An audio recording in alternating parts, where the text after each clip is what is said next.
वरदान। सिर्फ आशीर्वाद ही नहीं, बल्कि महर्षि जी के सारे सिद्धांत हमारे लिए वरदान हैं।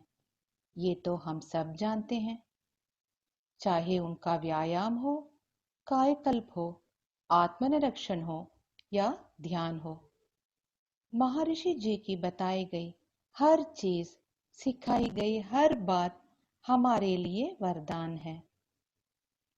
हम अपने स्काई सिस्टम में सबको तमिल में वार्ग वलमुडन, इंग्लिश में be blessed by the divine और हिंदी में जिए समृद्ध कहकर आशीर्वाद देते हैं।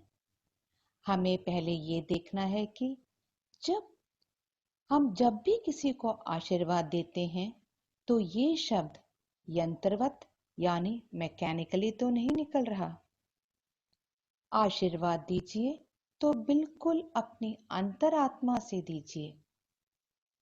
इसलिए हम लोग हमेशा ध्यान करने के बाद जब हमारी मानसिक आवृत्ति यानी मेंटल फ्रीक्वेंसी बहुत कम हो जाती है तब आशीर्वाद देते हैं, ताकि आशीर्वाद की ताकत 100% हो।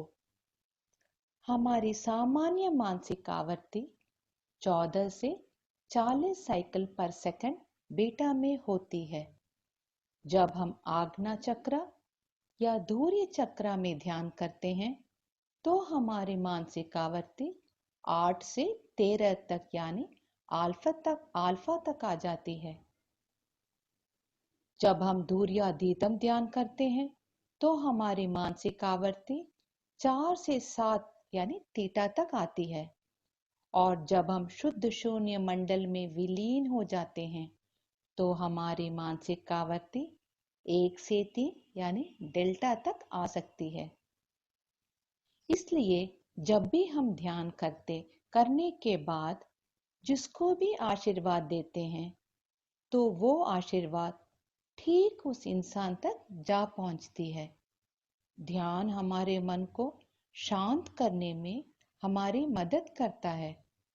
जितना ज्यादा हम ध्यान करते हैं उतना ही हमारा मन शांत होता जाता है और हमें शांत रहने की आदत पड़ जाती है। जितना हम शांत रहते हैं उतना हमारा आशीर्वाद अच्छी तरह काम करता है। मानसिक आवृत्ति को ठीक से जानने के लिए हमारे महर्षि जी ने एक छोटा सा उदाहरण दिया है। वो ये है कि एक आदमी सुबह अपने कमरे में बैठकर कुछ लिख रहे थे। पीछे दरवाजे पर उनका 3 साल का छोटा सा बेटा अपने पापा की कलम को ही देख रहा था। वो लाल रंग का जगमगाता हुआ कलम बच्चे को बहुत पसंद आ गया था।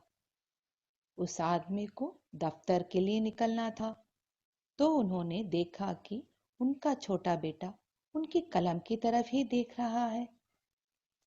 तो उन्होंने कलम को उठाकर अलमारी के ऊपर रख दिया और दफ्तर जाने की तैयारी करने लगे। दफ्तर निकलते समय वे कलम लेने के लिए कमरे में आए तो उन्हें कलम नहीं मिला। वे भूल गए कि उन्होंने कलम को कहाँ रखा था। उन्हें दफ्तर के लिए देर हो रही थी तो वे निकल गए। दफ्तर पहुंचकर थोड़ी देर बाद उन्हें याद आया कि उन्होंने कलम को कहाँ रखा था। उन्होंने सोचा कि उन्होंने ही तो कलम को अलमारी के ऊपर रखा था, फिर वे कैसे भूल गए। तो ये हुआ कि जब वे लिख रहे थे तब उनकी मानसिक आवृत्ति 22 साइकिल पर सेकंड रही होगी और जब दफ्तर निकलने लगे तो उनकी मानसिक आवृत्ति 28 या 29 साइकिल पर सेकंड रही होगी। इसलिए वे भूल गए कि उन्होंने कलम कहाँ रखा था और दफ्तर पहुंचने के थोड़ी देर बाद फिर से उनकी मानसिक आवृत्ति 22 साइकिल पर सेकंड तक आई होगी। जिस मानसिक आवृत्ति में वो लिख रहे थे तब उन्हें याद आया कि उन्होंने अपना कलम कहाँ रखा था। सारा कुछ मानसिक आवृत्ति का ही खेल है। कुछ बच्चों को ही देखिए, जब परीक्षा के लिए घर में पढ़ते हैं तो बहुत शांत मन से पढ़ते हैं, बहुत अच्छी तरह से पढ़ते हैं। और जब कॉलेज या स्कूल पहुंचकर प्रश्न पत्र उनके हाथों में आता है तो उनको लगता है कि वह सब कुछ भूल गए हैं। बहुत डर जाते हैं बच्चे, लेकिन थोड़ी देर बाद उनको सब कुछ धीरे धीरे याद आने लगता है। इसलिए हमारे महर्षि जी ने कहा है कि जब हमारा मन शांत रहता है तो हम अपना सारा काम अच्छी तरह से कर सकते हैं और हमारा आशीर्वाद भी बहुत अच्छी तरह काम करता है। मन को शांत रखने के लिए निरंतर रूप से ध्यान करना बहुत जरूरी है। महर्षि जी ने कहा है कि ध्यान करने के बाद जब हम किसी को आशीर्वाद देते हैं तो उस आशीर्वाद की ताकत 1000 गुना ज्यादा होती है। जब तीर से बाण को छोड़ते हैं और तीर बिल्कुल निशाने पर जा लगती है, ठीक उसी तरह ध्यान करने के बाद दी गई आशीर्वाद भी ठीक उसी इंसान तक पहुंचती है। अब हम देखेंगे जो आशीर्वाद हम देते हैं वो दूसरों तक जाकर कैसे पहुंचती है। ये सब तरंग सिद्धांत यानी वेव थ्योरी का काम है। जब हमारे पास शुद्ध विचार होते हैं, यानी पवित्र और शुद्ध विचार होते हैं, तो हमारे पास एक शुद्ध तरंग ही निकलता है। वैसे ही जब हम किसी को आशीर्वाद देने की सोचते हैं तो हमारे जाने बिना ही हम अपने आप को, खुद को आशीर्वाद दे देते हैं। इसी तरह जब हम किसी को नुकसान पहुंचाने के लिए श्राप देते हैं तो सबसे पहले हम अपने आप को नुकसान पहुंचाते हैं। जी हाँ, हम अपने आप को पहले नुकसान पहुंचाते हैं, फिर ये दूसरों को फैलता है। इसे पहले सबको स्पष्ट रूप से समझना चाहिए। जब हम किसी को आशीर्वाद देते हैं तो ये तरंग यानी वेव जाकर उस व्यक्ति से टकराती है, फिर वापस हम तक आती है और फिर चारों ओर फैलती है और फिर एक दूसरे की सोच, विचार एक दूसरे तक पहुंचती है और फिर हमारे विचार, आशीर्वाद पूरे ब्रह्मांड में फैलता है और वो आशीर्वाद सबको मिलता है। जो भी हम सोचते हैं और विचार करते हैं वो पूरे ब्रह्मांड में फैलता है। इसलिए हमेशा अच्छा ही सोचिए, अपनी भलाई के बारे में सोचिए, दूसरों के लिए हमेशा अच्छा ही सोचिए। ध्यान करने के बाद सबसे पहले हम अपने आप को आशीर्वाद देते हैं। इसे संकल्प भी कहते हैं। दिव्य शक्ति की कृपा से हमें अच्छी सेहत, दीर्घायु, परम ज्ञान, समृद्ध और शांति प्राप्त हो, ताकि दिव्य शक्ति की कृपा हम पर हमेशा बनी रहे। हमारी सेहत अच्छी हो, हमें दीर्घ आयु मिले, हमें भरपूर ज्ञान मिले और हम हमेशा शांति से अपना जीवन व्यतीत कर सकें।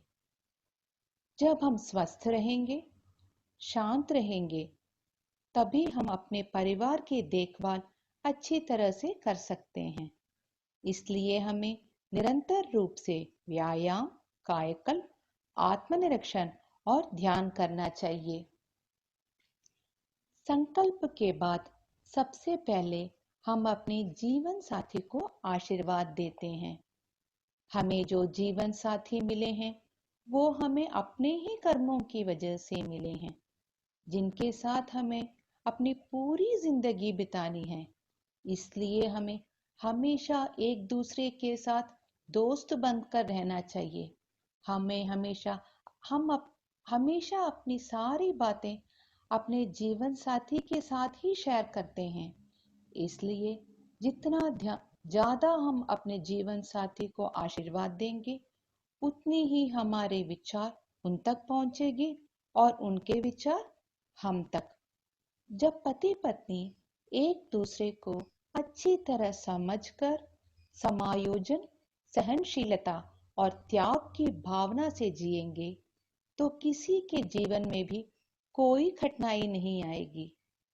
अब हम अपने बच्चों के बारे में सोचते हैं। माता पिता को पहले ये देखना है कि वे एक दूसरे से कैसे बात करते हैं, किस आवाज में बात करते हैं। क्या हम हमेशा आस पड़ोस के बारे में बात करते हैं या हमेशा किसी की बुराई करते रहते हैं, या हमेशा टीवी या मोबाइल पर लगे रहते हैं। क्या हम निरंतर रूप से व्यायाम, कायकल्प, ध्यान और आत्मनिरीक्षण कर रहे हैं?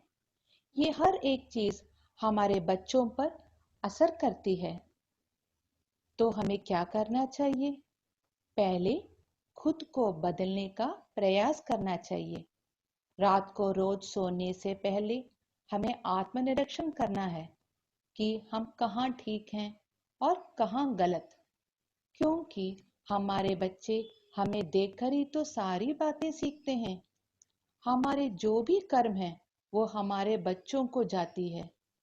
तो उनकी सेहत के लिए, उनकी अच्छी पढ़ाई के लिए, उनके उज्जवल भविष्य के लिए हमें हर दिन उन्हें आशीर्वाद देना बहुत बहुत जरूरी है।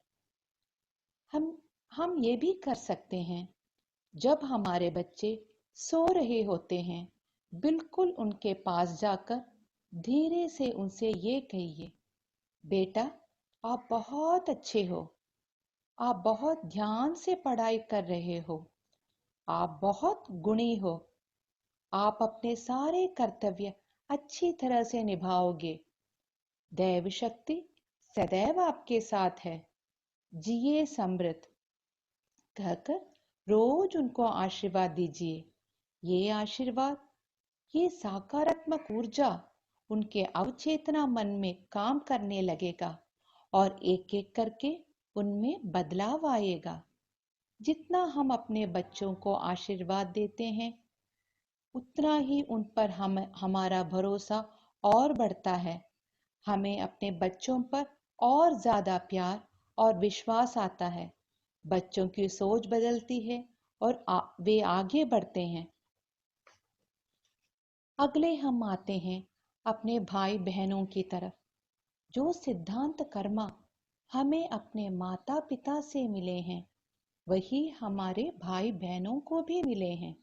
इसलिए हमें उनको भी रोज आशीर्वाद देना चाहिए, ताकि वे और उनका परिवार हमेशा सुख और शांति से रहें। इसी तरह हमें अपने नजदीकी रिश्तेदारों को भी आशीर्वाद देना चाहिए, ताकि उनके साथ हमारी रिश्तेदारी और दोस्ती हमेशा बनी रहे। अब हम आते हैं अपने दोस्तों की तरफ। दोस्त हमारे मित्र, जो हमारी जान होते हैं।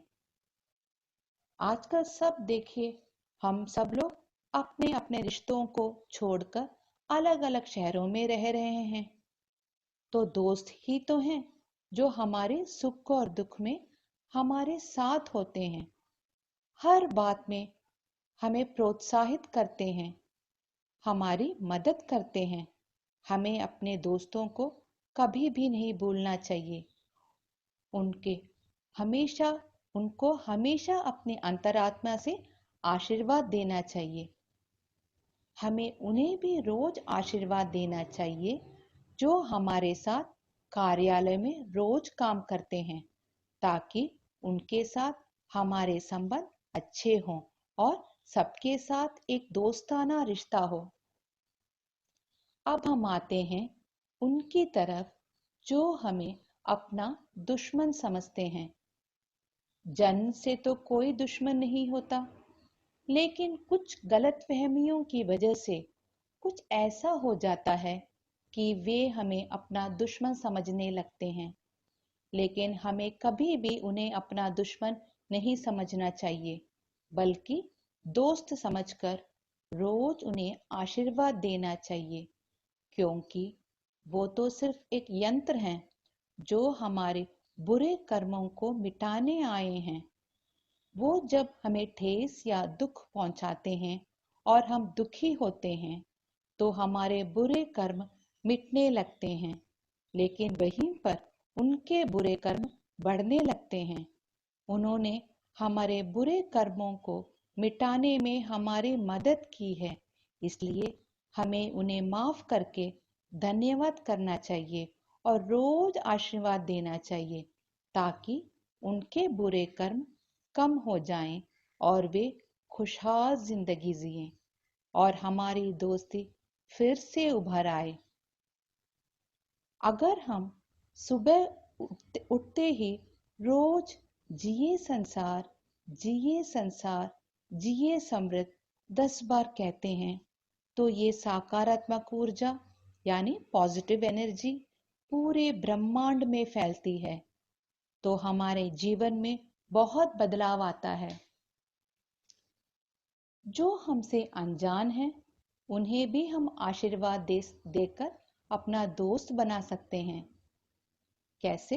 देखिए, जब हम किसी लाइन में या जैसे एटीएम क्यू में खड़े होते हैं, तो हम सब क्या कर रहे होते हैं? हम सारे ही अपने अपने मोबाइल पर कुछ ना कुछ देख रहे होते हैं।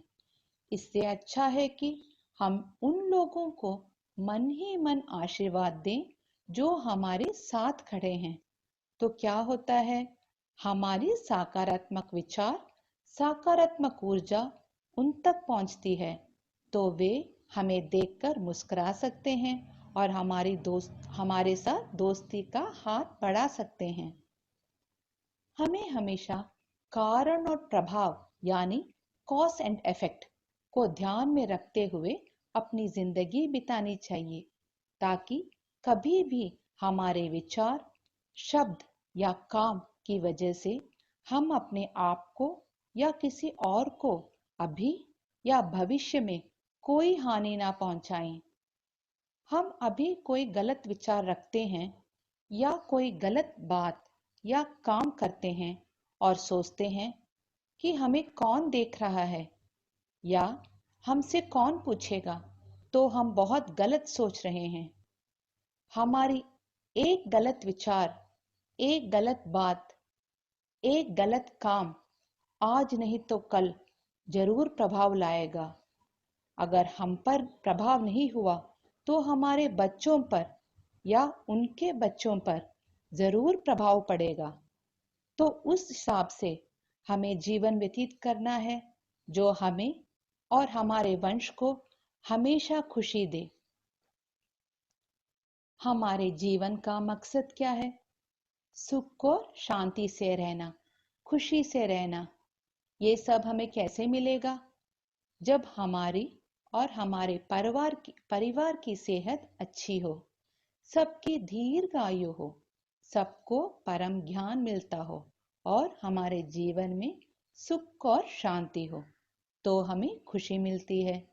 तो इसके लिए हमें रोज महर्षि जी के सिखाए गए सारे व्यायाम, कायकल्प, ध्यान और आत्मनिरीक्षण निरंतर रूप से करना हमें बहुत बहुत जरूरी है।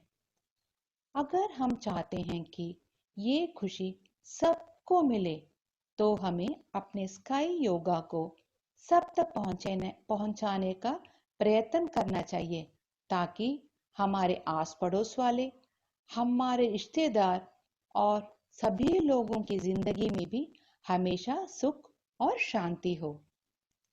यहाँ मैं आप सब लोगों के साथ अपना अनुभव भी शेयर करना चाहती हूँ। वैसे तो बहुत सारे अनुभव हैं। अपने बच्चों में मैंने बहुत बदलाव देखा है और जिस अनुभव से मुझे बहुत ज्यादा खुशी मिली है, वही मैं आपके साथ आप सबको बताना चाहती हूँ।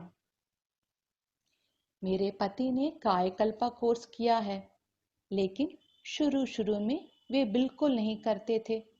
मैंने उनसे बहुत बार कहा, लेकिन हमेशा मुझे यही जवाब मिलता था कि मेरे पास टाइम नहीं है, बाद में करूंगा।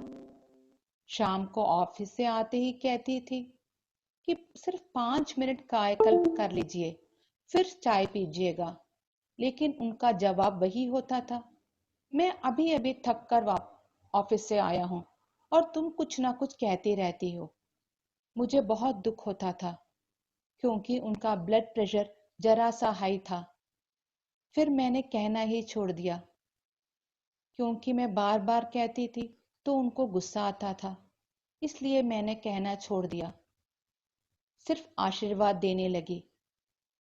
रोज ध्यान करने के बाद मैं उनको आशीर्वाद देती थी कि उन्हें कायाकल्प करना है, जैसे भी हो उन्हें कायाकल्प करना है, उनका बीपी नॉर्मल होना है और बस सब ठीक हो गया। जी हाँ, कुछ ही महीनों में उन्होंने अपने आप कायाकल्प करना शुरू कर दिया। उनका बीपी अब बिल्कुल नॉर्मल है। मैं बहुत खुश हूँ। अब तो हम दोनों के बीच एक कंपटीशन सा होने लगा है। सुबह उठते ही पूछते हैं, क्या तुमने कायाकल्प कर लिया? मैं नहीं कहती थी, वो कहती थी मैंने तो सुबह ही कर लिया। बहुत खुशी होती है ये बदलाव देखकर।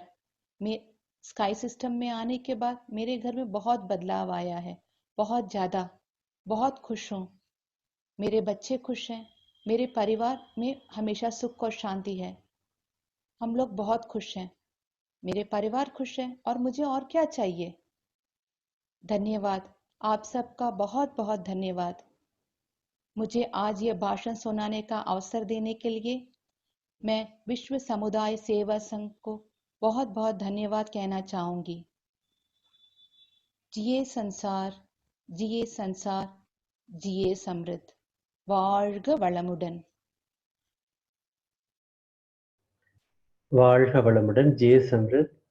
थैंक यू तारा जी, बहुत बहुत बड़ी सुंदर भाषण था। सबको आप स्वामी जी की जो इतना अद्भुत शिक्षा है उसी फ्रीक्वेंसी पे लेके आए सब लोगों को। बहुत बहुत धन्यवाद। सभी श्रोताओं की ओर से हम इस प्रवचन के लिए आपको धन्यवाद करते हैं। अब सवाल जवाब के लिए मंच खुला है। अपने प्रश्न पूछने के लिए कृपया अपने जूम ऐप में हाथ बढ़ाए बटन पर क्लिक करें। सवाल जवाब सत्र शुरू करने के पहले हमारे पास कुछ महत्वपूर्ण घोषणाएं हैं। कृपया अपने सभी निकट और प्रियजनों को कुंडलिनी योगा ऑनलाइन द्वारा सिखाने की एक नया कोशिश हमारी विश्व समुदाय सेवा संघ ने चालू किया है। kundaliniyoga.edu.in। अभी तो सिर्फ तमिल और अंग्रेजी में है। जितने लोग हिंदी में जानने के लिए रुचि प्रकट करते हैं उसी हिसाब से हिंदी में भी ये जल्दी शुरू हो सकता है। अब तक अगर आपको कोई है जो आपके रिश्तेदार दोस्त अभी तक कुंडलिनी योगा नहीं सीखा है, सीखना चाहते हैं, तो जरूर उनको इंग्लिश या तमिल कोर्स में शामिल कराइएगा। इसके अलावा हमारे वेबसाइट कायाकल्पयोगा.edu.in में जाकर या उसके एंड्रॉयड एप्लीकेशन डाउनलोड करके आसानी से अपने घर में कायाकल्प योग सीख सकते हैं। कहीं जाने की जरूरत नहीं है। बहुत ही बढ़िया इंटरैक्टिव वेबसाइट में बनाया हुआ है, आप उसका फायदा उठा सकते हैं। हमारी मासिक पत्रिका अनबोली आजकल एंड्रॉयड ऐप में भी उपलब्ध है। आप एंड्रॉयड प्ले स्टोर से अनबोली ऐप डाउनलोड कर सकते हैं। नाम मात्र की सदस्यता पर स्वामी जी की बहुमूल्य प्रवचनों की रिकॉर्डिंग आप प्राप्त कर सकते हैं। इसके अलावा स्काई योगा टीवी, फेसबुक और यूट्यूब चैनल पर हमारे साथ जुड़े रहे और अपने प्रिय प्रोफेसरों की सभी पुराने प्रवचनों को आप सहज से सुन सकते हैं। वेदात्रियम के कर्मयोग सिद्धांत के अनुसार समाज के अच्छे कारणों के लिए आय का 1% दान करने का सुझाव देता है। जैसा कि आप बहुत जानते हैं कि ये दान व्यय नहीं है बल्कि निवेश है। आप एक अच्छे कर्म के रूप में जितना भुगतान करते हैं उससे कहीं अधिक आपको ये मिल जाता है वापस। हम आपको अनबोली ऐप के माध्यम या हमारे आधिकारिक वेबसाइट vedatri.edu.in के माध्यम से विश्व समुदाय सेवा संघ में दान करने के लिए आमंत्रित करते हैं। इस दान के लिए धारा 80 जी छूट का भी आपको फायदा मिलेगा। कल जब जो भी लोग दान दिए उनके लिए हम इस अवसर पर धन्यवाद प्रकट करते हैं। अभी प्रश्नोत्तर सत्र के साथ आगे बढ़ते हैं। जब हम आपका अनम्यूट करते हैं, कृपया अपना परिचय, अपना नाम और स्थान का जगह दें और उसके बाद सीधा प्रश्न के पास जाइएगा। अभी रुक्मिणी जी, हम आपको अनम्यूट करते हैं, अपना सवाल पूछिए। வாழ்க வளமுடன், जय समृद्ध। हाँ, जय समृद्ध तारा जी। बहुत जी अच्छा था भाषण। जी समृद्ध, मैं चेन्नई से बोल रही हूँ, रुक्मणी पेरासिरे हूँ। बहुत बोलिए। अच्छा सा किया, अपना भाषण बहुत अच्छा लगा हमको। इसी माध्यम से आपकी परिवार भी में जो सुविधा आई है उसके लिए भी मैं बहुत खुश हूँ। सबके लिए मतलब अभी जो कोरोना ये विषय जंतु की वजह से जो परेशान है उनको भी हम लोग सब ये शुभकामनाएं देकर उनको भी ठीक करने का ये जो मौका महर्षि ने दिया है, बहुत अच्छा सा आपने बोला था। आपकी सेवा में दिव्य शक्ति और गुरु की शक्ति साथ दें। आपके लिए भी मैं शुभकामनाएं देती हूँ।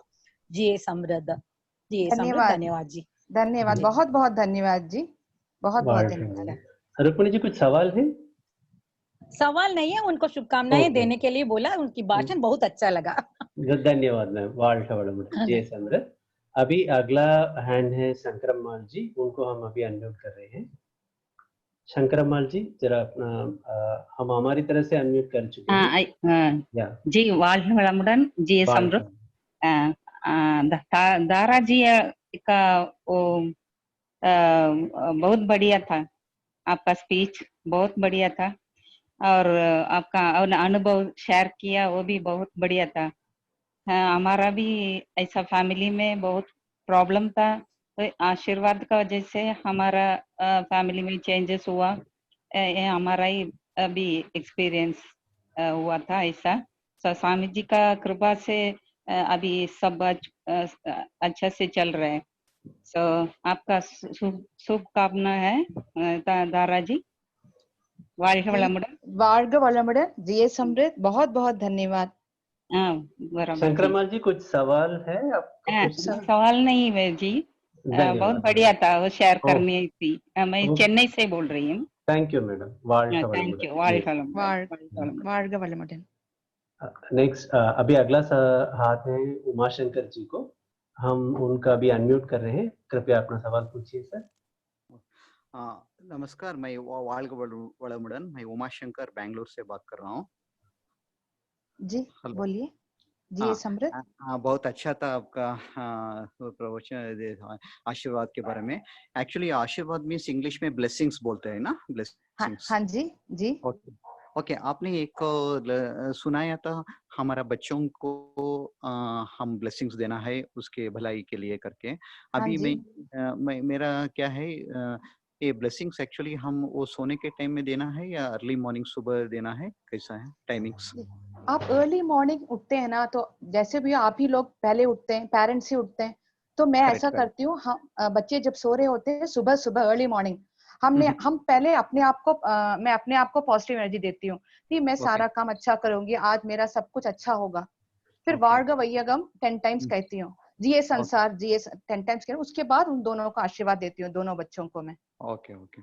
हाँ, जो सो रहे होते। हाँ ओके। और एक बात है, मैं एक्चुअली मैं स्काई योगा में ज्वाइन करके ऑलमोस्ट 8 इयर्स हो गया था।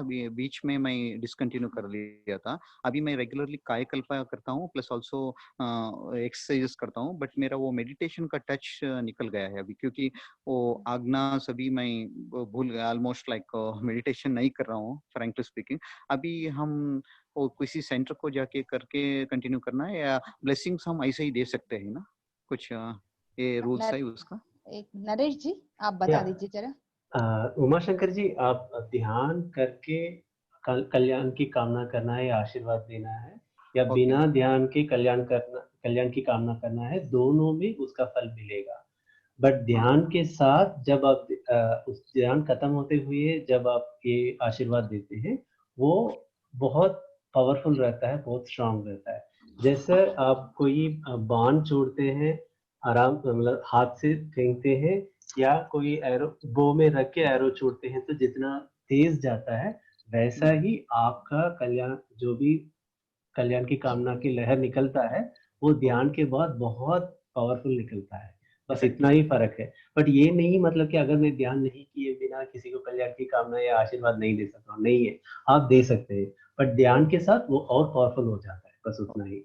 और हम आपको यही सुझाव देते हैं कि जब भी लॉकडाउन खत्म हो जाए, किसी भी नियर बाई सेंटर पे चले जाइए और आपका रिफ्रेश कर लीजिएगा और जरूर ध्यान कीजिएगा। वर्ल्ड जी सर। Okay, thank you. अभी किसी भी टाइम में दे सकते हैं ना ब्लेसिंग्स? हाँ जी, कभी भी, कभी भी। थैंक यू வாழ்க வளமுடன் धन्यवाद जय समृद्ध। अभी और किसी का कुछ सवाल है तो हम आगे बढ़ सकते हैं, नहीं तो इसके साथ इस सत्र को समाप्त कर सकते हैं। बहुत बढ़िया था। वापस और एक बार अपने बहुमूल्य विचार साझा करने के लिए तारा जी को हम धन्यवाद करते हैं। आइए अभी सब एक बार तुरियम में आ जाए। आज हमारे सत्र को ध्यान के साथ शुरुआत किए हैं श्री जयप्रकाश गोयल साहब। श्री जयप्रकाश गोयल जी जीएस समृद्ध, और बहुत बढ़िया प्रवचन दिया है तारा मुरली जी जीएस समृद्ध। उनके अच्छी सेहत जीएस समृद्ध, उनका परिवार जीएस समृद्ध, उनकी दिव्य सेवा जीएस समृद्ध। दिव्य शक्ति आपको और आपके परिवार को अच्छी सेहत, दीर्घायु, समृद्धि, परम ज्ञान एवं शांति प्रदान करे। कल आलियार ज्ञान मंदिर का कार्यक्रम का ब्यौरा देते हुए हमें बहुत खुशी हो रहा है। सुबह 6 बजे तमिल में व्यायाम, सुबह 7 बजे से नवकेंद्र ध्यान तमिल में होगा, सुबह 7:30 बजे अंग्रेजी में नवकेंद्र ध्यान, 11 बजे तमिल में एक डिबेट सेशन है। वेदात्री महर्षि का पूर्वानुमान आध्यात्मिक अनुभव है या राजनीतिक स्पष्टता, வேதாத்ரி महर्षिயின் தொலைநோக்கு ஆன்மீக உணர்வா அல்லது அரசியல் தெளிவா। अगर आपको समय मिलता है तो जरूर इसमें जो तमिल जानते हैं वो शामिल हो जाइएगा। और शाम को 6 बजे तमिल में तुरियातीत ध्यान, 7:30 बजे कन्नड़ में तुरियातीत ध्यान, 7:55 में कन्नड़ में प्रवचन है life is a play don't make it a game by professor Ravindran Bengaluru. कृपया अधिक भागीदारी के लिए साझा करने में समर्थन करें। जैसे कि हमने पहले भी कह चुके हैं कि आजकल सभी भाषाओं में वेदात्रियम को पहुंचाने की AIT डिपार्टमेंट की एक कोशिश है। उसके अनुसार हर एक मंगलवार को मलयालम सेशन होगा, शुक्रवार को तेलुगु में, शनिवार को कन्नड़ में और शनिवार को हिंदी में और रविवार को कन्नड़ में। कृपया अपने सभी निकटतम और बंधुओं को बताइएगा, और जितने ज्यादा लोग इसमें शामिल होते हैं उतना ही उनके लिए भी फायदा है, और जो उनको शामिल कराते हैं उनको भी फायदा है, क्योंकि आप अच्छी कर्म का कर रहे हैं। इसके साथ हम अपने प्रिय प्रमुख पद्मश्री SK महिलानंदन साहब को उनके नेतृत्व और मार्गदर्शन के लिए धन्यवाद देते हैं, और IT डायरेक्टर निदेशक कृष्णमुरली ईश्वर साहब का भी ये सबकी इनिशिएटिव को सपोर्ट करने के लिए धन्यवाद देते हैं। आप सबको कल पुनः भेंट करने की आशा करते हुए साइन ऑफ करते हैं। This is Naresh, IT department, WCC, temple of consciousness, Alia. धन्यवाद। வாழ்க வளமுடன்। जय समृद्ध।